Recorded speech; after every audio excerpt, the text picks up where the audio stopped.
Bien-aimés dans le Christ, nous fêtons la Pentecôte, c'est-à-dire l'envoi du Saint-Esprit que Jésus avait promis à ses disciples.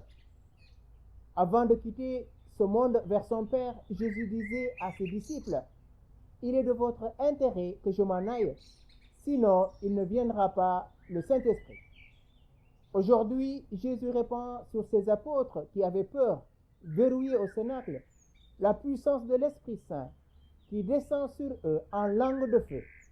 Désormais, ils n'ont plus peur. Ils peuvent sortir et annoncer la bonne nouvelle du salut. Qui est le Saint-Esprit?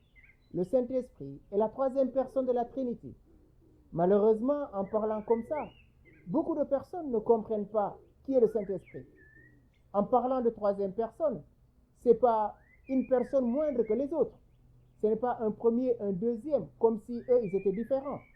Mais le Saint-Esprit est Dieu, comme le Père et le Fils. Il reçoit même adoration et même gloire que le Père et le Fils. Le rôle du Saint-Esprit, Jésus nous avait dit, quand viendra l'Esprit Saint consolateur, il prendra tout ce qui est à moi et il vous le révélera. Il vous enseignera et il vous conduira jusqu'à la vérité tout entière. Il me glorifiera, car il prendra ce qui est à moi et il vous le révélera. Oui, frères et sœurs, le rôle du Saint-Esprit, c'est de nous conduire jusqu'à la vérité tout entière, c'est-à-dire dans le Christ, par le Christ et pour le Christ, afin que le Père soit glorifié en chacun d'entre nous. Le Saint-Esprit, c'est lui qui vient nous aider à devenir des saints, c'est-à-dire des amis de Jésus, car sans le Christ, nous ne pouvons rien faire. Et sans le Saint-Esprit, nul ne peut dire que Jésus est Seigneur. Le Saint-Esprit agit en nous par ces 7 dons, les dons que nous connaissons. Et ces dons, une fois que nous les laissons grandir en nous, portent des fruits, ce que nous retrouvons dans Galates au chapitre 5, des versets 19 au verset 22. Déjà, Galates nous montre qu'il y a ce qui contriste le Saint-Esprit, c'est-à-dire en vivant dans la chair, en vivant dans le péché, en choisissant les plaisirs de ce monde au lieu de marcher dans la lumière. Frères et sœurs, pour vivre du baptême du Saint-Esprit, pour vivre du baptême de feu et d'esprit, comme l'avait promis Jésus, il nous appartient maintenant d'ouvrir notre cœur, de quitter les ténèbres pour marcher dans la lumière, de quitter la colère, le manque de pardon vers la réconciliation, de quitter la division vers l'unité. Voilà ce qu'opère le Saint-Esprit en nous. Mais le Saint-Esprit ne peut pas agir tant que nous ne lui ouvrons pas notre cœur.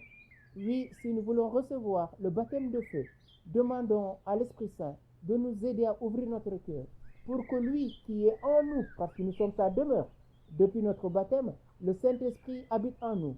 La Trinité a fait de nous sa demeure. C'est ce que Paul nous dit dans la lettre aux Corinthiens. 1 Corinthiens chapitre 3, 16-19.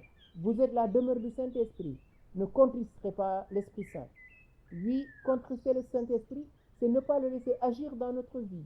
Éteindre le Saint-Esprit, c'est laisser la peur nous envahir. Bien sûr, nous sommes des êtres fragiles. Les apôtres avaient peur, mais quand le Saint-Esprit est descendu, ils n'ont plus peur. Donc demandons cette grâce, en cette Pentecôte d'amour, que cet amour vienne inonder notre vie, parce que nous sommes faits pour l'amour, et non pas la haine ou la division. Nous sommes faits pour la paix. Esprit Saint, toi qui connais toutes choses, viens embraser nos cœurs du feu de ton amour, et donne-nous de vivre de ta présence au quotidien, pour que nous devenions des saints, selon le cœur du Père. Ta mission, c'est de nous conduire jusqu'à la vérité tout entière. Fais de nous des hommes et des femmes remplis d'amour. Tout ce qui est courbé en nous, viens le rendre droit. Tout ce qui est froid en nous, viens le réchauffer. Tout ce qui est force, viens le renforcer en nous, pour que ta gloire se réalise, maintenant et toujours, dans les siècles des siècles. Maranatha, viens Esprit Saint.